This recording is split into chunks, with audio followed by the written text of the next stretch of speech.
Que o Senhor esteja convosco. Ele está no meio de nós. Proclamação do Evangelho de Jesus Cristo segundo Lucas. Glória a vós, Senhor. Naquele tempo vieram algumas pessoas trazendo notícias a Jesus a respeito dos galileus que Pilatos tinha matado, misturando o seu sangue com o dos sacrifícios que ofereciam. Jesus lhes disse: Vós pensais que esses galileus eram mais pecadores do que todos os outros galileus, por terem sofrido tal coisa? Eu vos digo que não.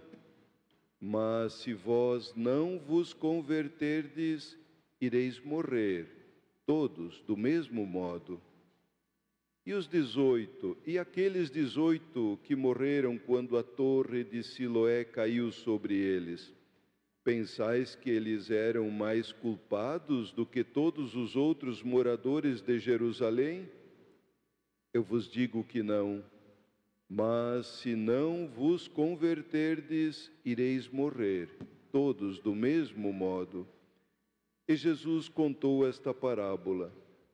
Certo homem tinha uma figueira plantada na sua vinha. Foi até ela procurar figos e não encontrou. Então disse ao vinhateiro: Já faz 3 anos que venho procurando figos nesta figueira e nada encontro. Corta, porque ela está inutilizando a terra. Ele, porém, respondeu: Senhor, deixa a figueira ainda este ano. Vou cavar em volta dela e colocar adubo. Pode ser que venha a dar fruto. Se não der, então tu cortarás. Palavra da salvação. Glória a vós, Senhor. Podemos sentar.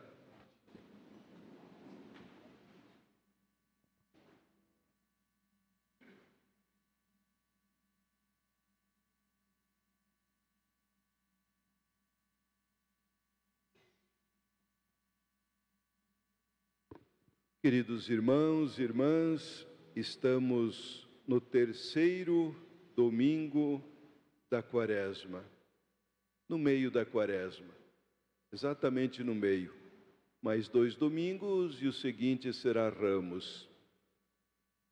Nos faz um forte apelo à conversão, à mudança de vida. Porque na expressão bastante forte de Jesus, se não vos converterdes, ireis morrer todos do mesmo jeito. Tanto na leitura, primeira leitura, a peregrinação pelo deserto, que passaram 40 anos, e muitos dos que saíram do Egito, a grande maioria, não entrou na terra prometida, porque não se converteram como deveriam. Eles adoraram o bezerro de ouro, isso é idolatria. Eles também tinham muitos descaminhos, idolatria, prostituição e tantos outros problemas, situações que iam contra a vontade de Deus. Mas, sobretudo, a murmuração. Eles murmuravam contra Deus e contra Moisés, quase que o tempo todo. E quem está murmurando, jamais um murmurador estará num processo de conversão. O murmurador se justifica, argumenta, cria argumentos, mas não muda. Ele se julga certo, verdadeiro, os outros, no caso Moisés e também Deus, é que estão errados com eles. Reclamam do alimento, reclamam da sede, reclamam de um monte de situações. Enquanto eles estão reclamando e colocando culpa nos outros, eles se julgam certos, corretos, e não mudam. Aliás, muitas vezes a murmuração é uma justificativa para quem não quer mudar. E isto fica bem claro na primeira leitura. No Evangelho, Jesus vai contando a caminhada de Jesus da Galileia até Jerusalém. Lucas descreve este percurso, quase que como que a nos dizer, do nosso batismo até a entrada na vida eterna, na Jerusalém celeste. É um percurso, é uma caminhada, é um processo, ou é um itinerário. E durante esta caminhada, Jesus vai ensinando e vai abordando fatos do dia a dia, situações do dia. Chegam alguns para lhe contar o que tinha acontecido com aqueles judeus que foram mortos por Pilatos quando faziam ofertas. E mais indignados ficaram quando o sangue deles fora misturado com o sangue dos animais. Isto era um escândalo, neutralizava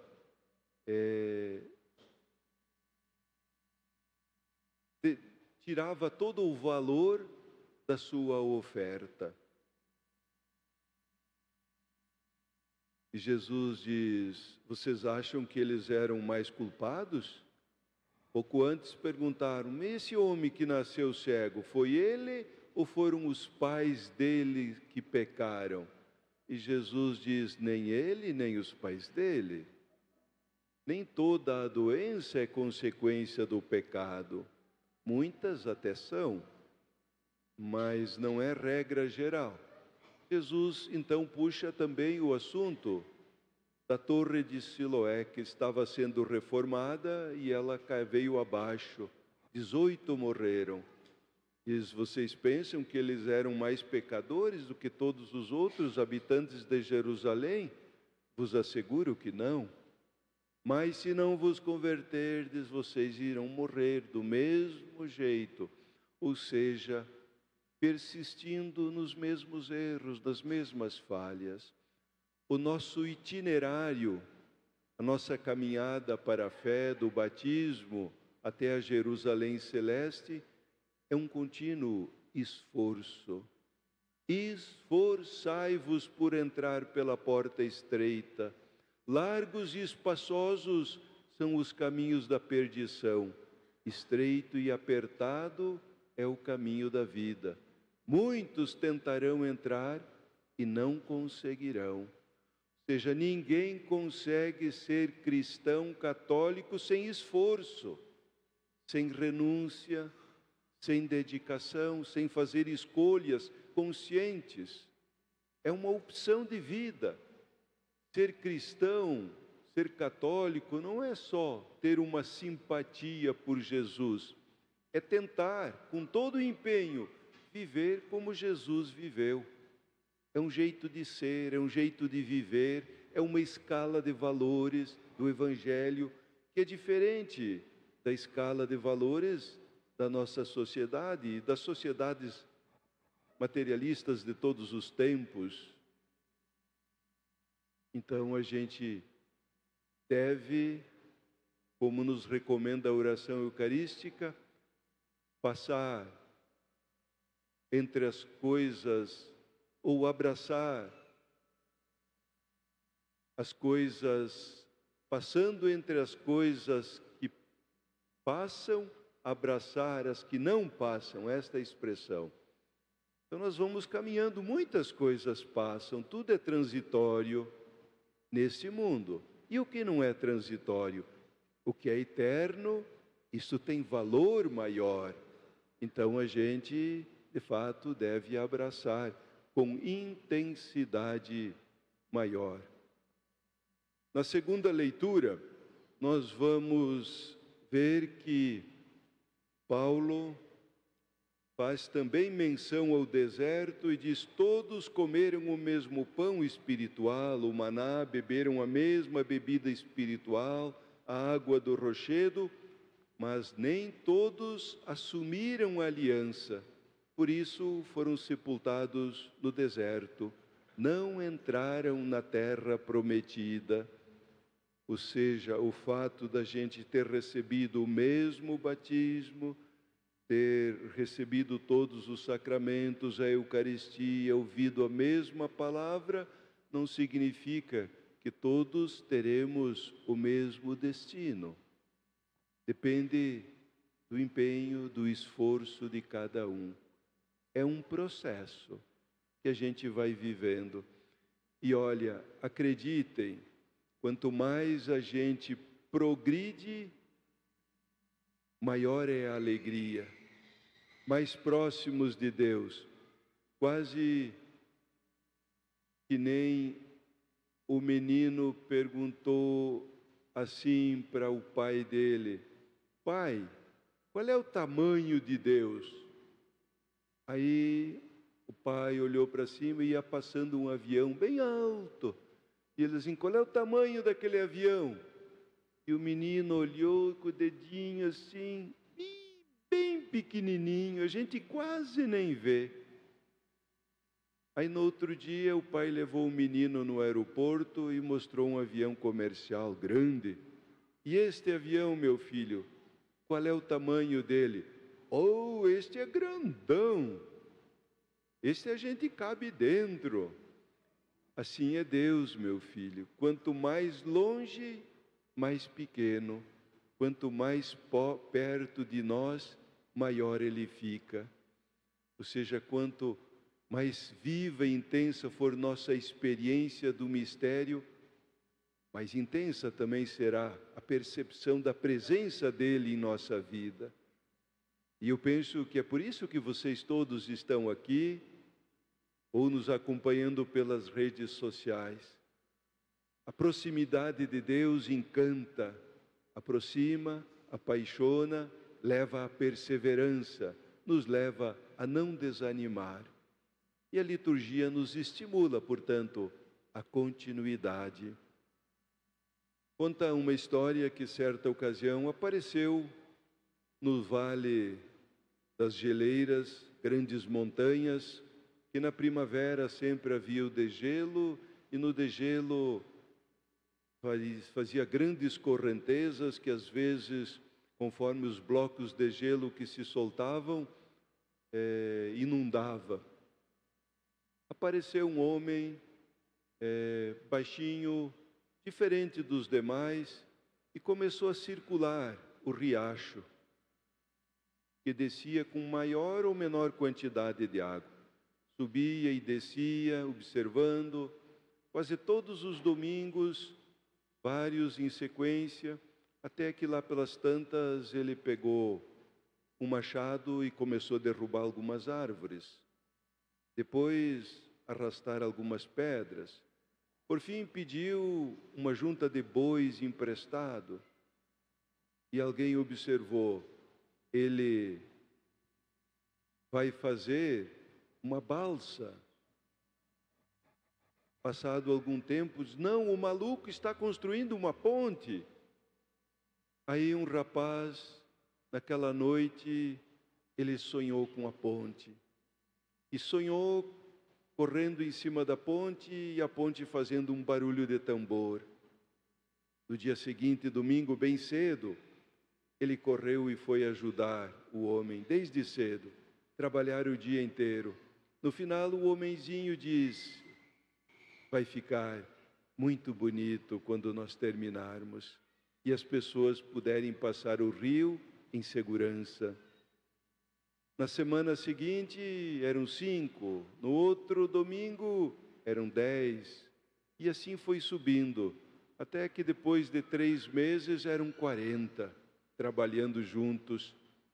Mas, uma ocasião, o ferreiro e o carpinteiro discutiram quem seria o chefe da obra. Cada um queria ser o chefe. E claro, eles tinham tomado uns tragos de pinga a mais. Naquela noite, veio um temporal e levou tudo embora. No domingo seguinte, eram apenas 7. Depois foi aumentando. Depois de 4 meses, a ponte estava pronta. E o homenzinho disse: vamos colocar umas guardas bem seguras para que as crianças possam correr e atravessar com segurança. Aquela noite anoiteceu e eles fizeram fogo e não foram para casa. Se olhavam entre si, conversavam e olhavam para a ponte. E eles perceberam que amavam a ponte.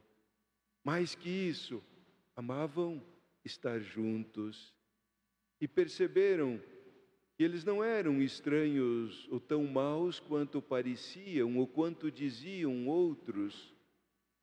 E aí nasceu uma bela comunidade. Mas assim é o percurso da vida. Esse homenzinho que apareceu do nada pode ser Moisés, pode ser você, eu, qualquer um de nós. O mundo precisa de construtores de pontes. As tempestades vêm quando há os conflitos. Há tendência, às vezes, de construirmos muros. Não, precisamos de pontes. Pontes para proteger a natureza, o meio ambiente. Pontes de bons relacionamentos, de comunidades vivas. Pontes de conversões sinceras, corajosas. Porque sem esforço não haverá perseverança e, sobretudo, não haverá a conquista do reino de Deus. Que o bom Deus nos ajude essa quaresma, produza em nós os frutos a que está destinada. Louvado seja nosso Senhor Jesus Cristo.